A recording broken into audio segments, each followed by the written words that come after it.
let's start practicing graphing these. Now, before we actually graph it, we actually need to use our 5 rules and find all of these things that we just learned how to find. So this is going to be a good review of all the rules that we just learned. First rule, domain. We know domain, we look at the denominator and we say that denominator cannot equal 0. So I know x cannot equal negative 2.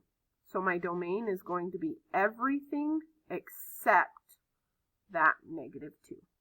There's our domain.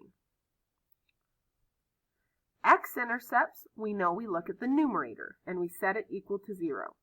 So if I take that numerator and set it equal to 0, I see in this case that does not make any sense. 1 does not equal 0. So I do not have any x-intercepts for this first example. Y-intercepts, we plug in 0. So plug 0 in, simplify that to 1/2.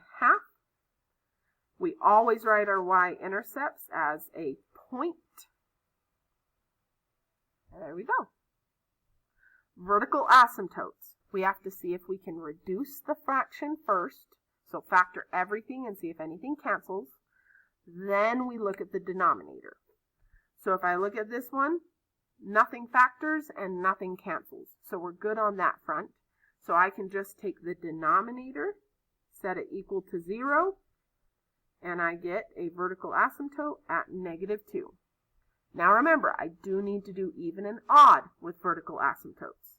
So this x plus 2 has a secret 1 on it, which is odd.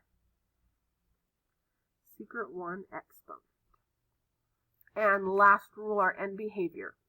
We need to look at the degrees so we know which end behavior rule to use. So I look at the degree on top. The degree on top is actually 0 because I don't have any x's here. The degree on bottom is 1. So this is a bottom heavy one. Anytime it's bottom heavy, our end behavior is 0. So now that we've found all of those things, let's talk about graphing them. Let's go one at a time. First off, our domain. Domain is the only one that does not actually get graphed. You have to list your domain, you have to be able to find it, but you're not actually going to graph it over here on this plane. X-intercepts are graphed as a closed circle on the y-axis, but we don't have any this time, so we don't need to worry about that. Y-intercepts are graphed as a closed circle on the y-axis, so there's our 0, 1/2. Vertical asymptotes are graphed as a vertical dashed line that goes through that number. So through negative 2. And because that vertical asymptote is odd, I'm going to put a little O up here to help me remember this is an odd asymptote. And we'll talk about how that helps us in just a second. Last is my end behavior. It's at 0. So remember we talked about in the last video, I draw my end behavior as stars. So I'm going to go to 0 on either side and do stars, and know that on the ends of my graph, I need to point to those end behavior stars. So that is how we graph all of these things. Now let's connect all the puzzle pieces and put this all together.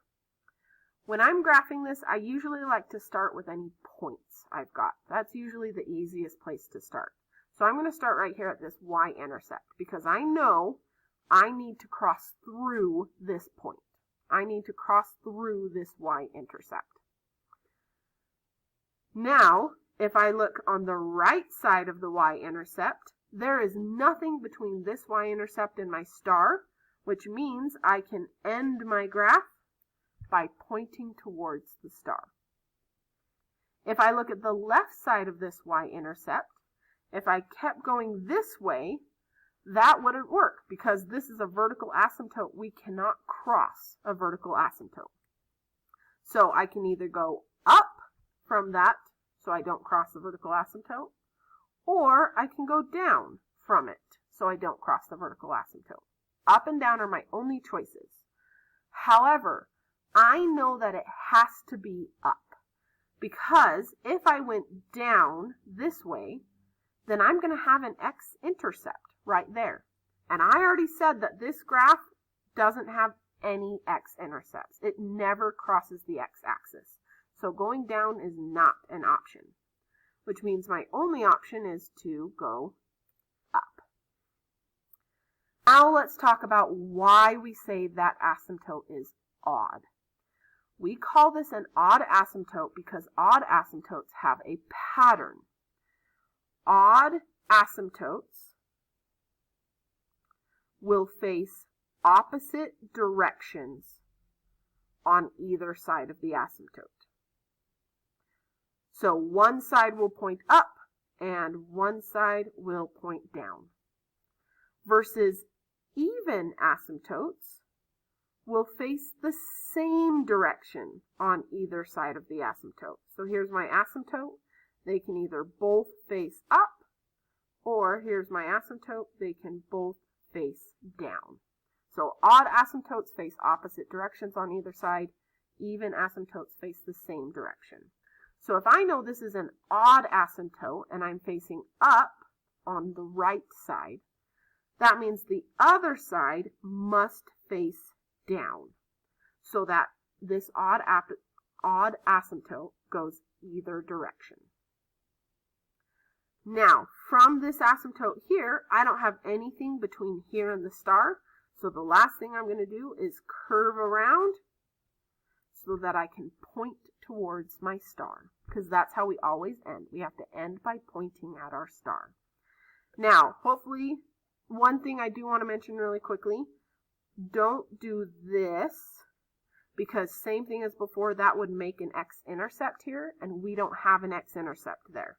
So just be careful when you're drawing it that you stay under the x-axis so as not to make an x-intercept. And that, my friends, is our graph. That is the first graph that we're graphing together. In the next video, we'll come back together and do one more example for this lesson.